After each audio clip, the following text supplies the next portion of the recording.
tell me y'all have seen the video of the elderly black woman at the Boston YMCA. If you haven't had the opportunity to see the video yet, the gist of the video is there's a black elderly woman at her local YMCA. It looks like they're in the process of having a elderly type of workout class. And she's in the class, she's sitting in a chair, and the video starts with the worker, one of the class instructor, a white woman class instructor, telling her that she needs to move and it's a safety issue. They cannot start the class until she moves, because to her right, there is another woman that is literally pretty much sitting in her lap, has her chair side by side, they're shoulder to shoulder.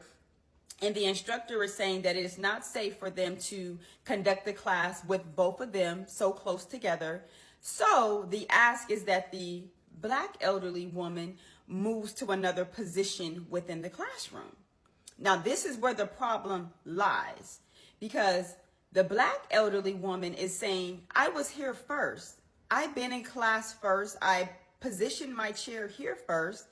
And this woman came after me and basically set her chair right next to me, shoulder to shoulder. So if anyone needs to move, it needs to be her. The instructor at no point in this back and forth with the elderly black woman, not one time did she instruct or ask the white elderly woman to move. The entire time of this recording, which the recording was super long, but the entire time of this recording, her only focus was getting the black woman to move. And the black woman, she stood firm in her position. I am not moving. I was here first. At this point, this is about principle. If I can easily move, then why can't she move? And I'm with grandma. I am with her 10 toes down, 100%, that she did not need to move. And I would have stood on principle just like her. I would have did exactly what she did, because if it's understood that this woman was here first. Hello everyone, welcome back to my channel. My name is Sandovas, and in today's video we're going to be talking about a black woman who was racially abused at a YMCA. If it's your first time of coming here, please do subscribe to my channel, like, share, turn on your notification bell, and also drop your comments in the comment section. Remember, this video is for educational purposes and not to lash on anyone, and credit belongs to the owners of the clips and stitches that are being attached to this video. With that being said, let's dive into it. So I finally had an opportunity to watch the video of the lady that was asked to move her seat at the YMCA, and it pissed me off. Imagine you show up to an exercise class a few minutes early so that you can get a space. It's chair aerobics, so you need to sit in a seat and be prepared for the instructor. And unbeknownst to you, someone else comes in and says, hey, you're in my seat. You're looking around and none of the seats are labeled with anybody's name, so tough luck, sis, you got to find a new seat. Sis gets upset and decides she wants to sit on top of you, damn near, and prevents you or anyone else from actually starting the class because she has refused to move. So at this point, if you haven't seen the video that I'm referring to, please go to my repost, watch the video, and then come back so that we can talk about it. So there are several things that are inherently wrong with this situation.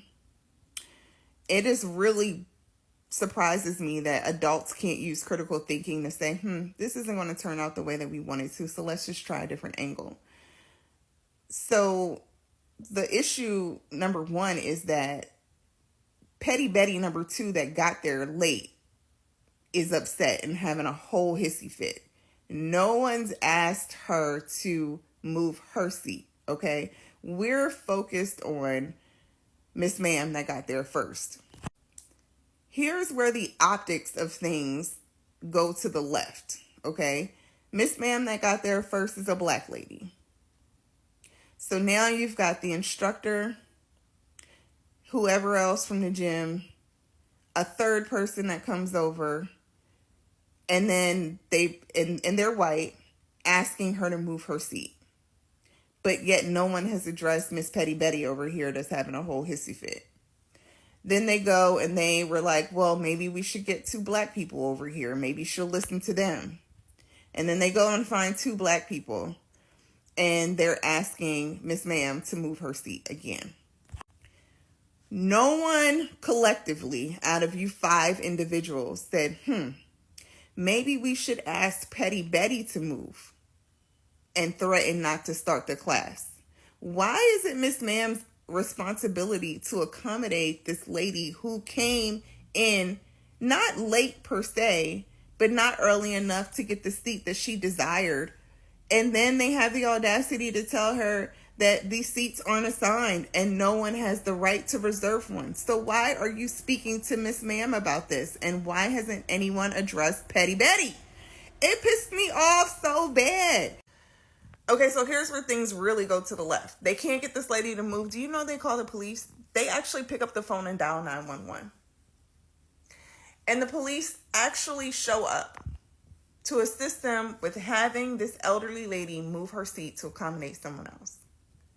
Not 1, not 2, but 5. 5 police officers show up and escort this elderly lady out of the YMCA so that they can start their class to accommodate Petty Betty over here. Like, y'all should feel absolutely terrible. I cannot believe that no one, again, with these 5 individuals that were involved, said, wait a minute, we shouldn't be calling 911 and wasting resources to ask an elderly lady to move her seat to accommodate someone else. If I had a membership at the YMCA, I wouldn't have one anymore. And I've seen several people canceling their memberships. The YMCA needs to do damage control. They need to come out and they need to apologize to Miss Ma'am for the way that situation was handled. And all those people involved should be reprimanded. It's not right. And again, collectively, of the 5 people involved, 2 being black, no one had the discernment to say, hey, the optics of this situation don't look right. We need to try a different angle. No one. They just was on Miss Ma'am's ass to move. Let me know what your thoughts are on this situation. If you don't know, now you know. We're boycotting YMCA because they decided to make a black woman get up out of seat for a white lady who claims that's where she always sits, in unassigned seating. They proceeded to call 5 policemen on her and said that it was a safety issue. An elderly black woman is a safety issue over a chair. Even the instructor said she wasn't going to start the class until the woman got out the seat. What year are we in? And I don't know about y'all, but I haven't heard anything from YMCA themselves. So, yeah, let's get them up out of here, okay? Thank you. I just deleted my YMCA membership. And please excuse me moving forward. There might be some slurred speech. There might be a little bit of anger. I'm absolutely livid. I'm furious. Yesterday, I watched a video of a black woman who was asked to give up her seat at a class by a white woman who had the history of sitting in that same seat for a prolonged period of time and believed that she was so entitled to that seat that she asked this woman to move. After the altercation further presumed, it came to the conclusion that this white woman believed that if this seat was not given up by this black woman who was sitting down in that chair, that the police needed to be called, and they were. I believe the number of police who escorted this African-American/black woman out of the building was a total of 5. 5 police officers escorted this woman out of the building. The Pilates instructor, I believe it was Pilates or whatever the class that they were taking, began to say that they would not move forward with conducting the class until this black woman got out of that seat. I don't care that YMCA hasn't released an apology. I don't care that YMCA hasn't released a statement and said that they stand with African Americans. Fuck your I stand with you bullshit. White companies and white individuals who support these corporate companies committing these absolutely disgusting racist atrocities onto black and POC individuals in the United States of America cannot be something that we as black people continue to support over and over again in this economy, which is why my membership was deleted and which is why I can no longer step foot in another YMCA again. And this is one company that pushes for division, that pushes for equality. That was the first company where I could go that I could see a black, Asian, Indian, Latino, and white person all in the same space and be treated equally and fairly. And this does not go to say that the individuals that are working inside of that establishment do not push YMCA's overall mission statement. But for YMCA and the individuals to work there to not report these atrocities, which I do not know have been reported as of right now, I'm solely speaking from the perspective of education that I've been given on the matter at hand. But in this current moment, since YMCA has not released a statement and the individuals who are working in these establishments have not come out of their mouths to say that they do not support this kind of behavior, that lets me know that YMCA openly supports and stands for modern day racism in 2025. You should be this enraged, and your dollars, your black dollars, should not be going to these absolutely racist companies. Simple as that. That's exactly how you should feel, because that's how they feel about you. We have to see white communities lose real funding. You need to see people poor, at a loss, for them to recognize that something like this can affect them to a detrimental extent.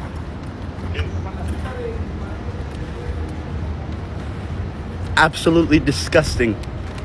If you protect black women, if you care about black women, if you care about black young ladies who are going to grow up in a system where they are already marginalized against from the day that they come out of that beautiful black woman, not only do you go and cancel your YMCA membership, but you continue to combat against racist companies who do not uphold the standards of their mission statements to combat against racism in the United States of America in the year of 2025. We folks have just been given a new Rosa Parks story. One take. Imagine in 2025 telling an elderly black woman, if you don't move for this white woman, we are going to call the cops. Huh? And then imagine you being a black man, a younger black man, and telling this same black woman that she shouldn't call this woman a Caucasian lady, that she should call her ma'am.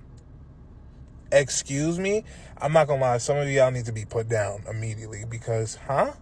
And I'm gonna add the clip at some point somewhere, maybe right here. Hold on.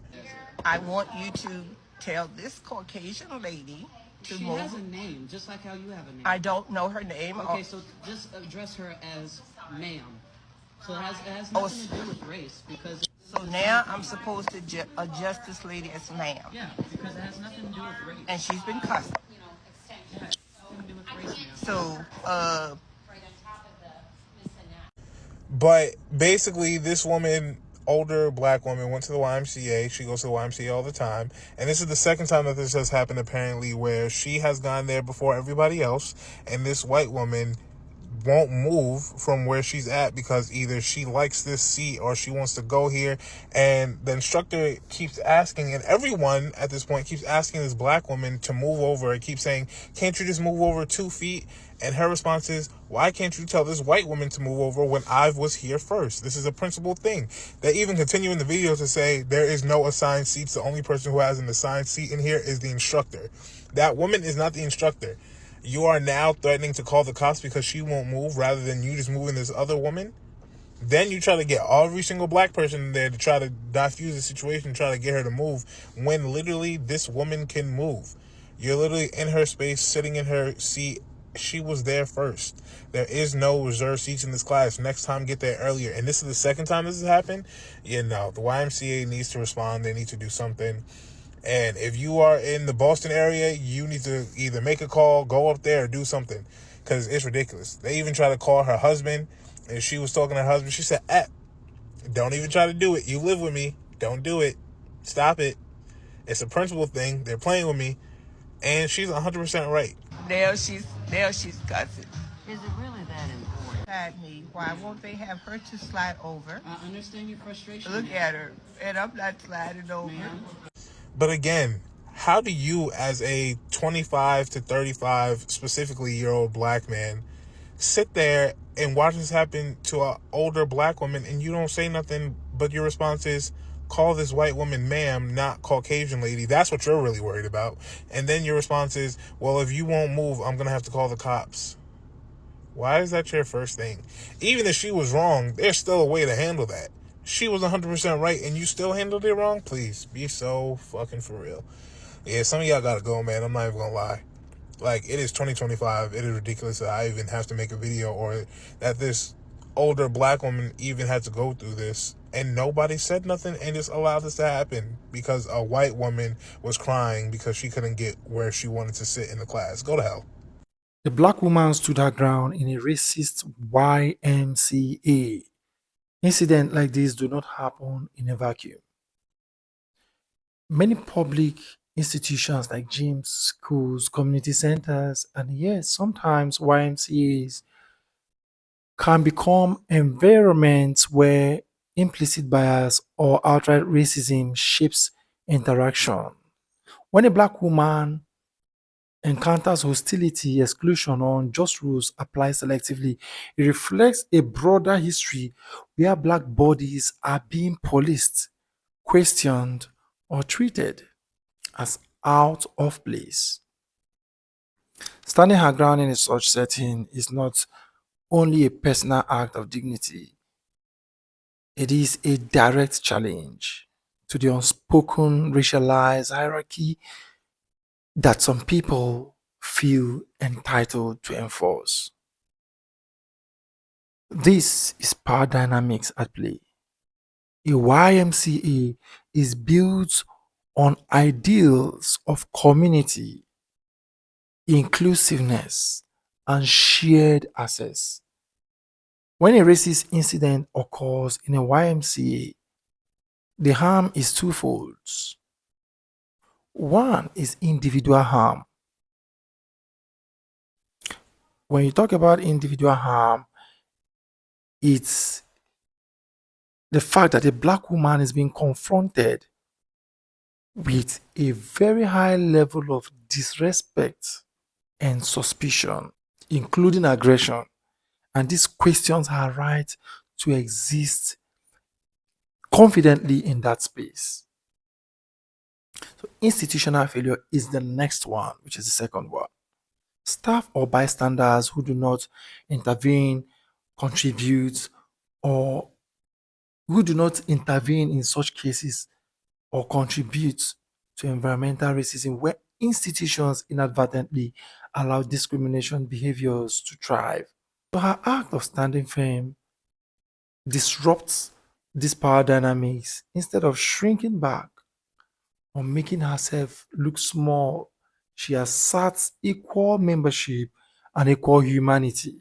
When being marginalized or when marginalized people stand up in hostile environments, several messages are passed. Now, to the aggressor, racism will not be silent. Neutrality, I beg your pardon, is complicity.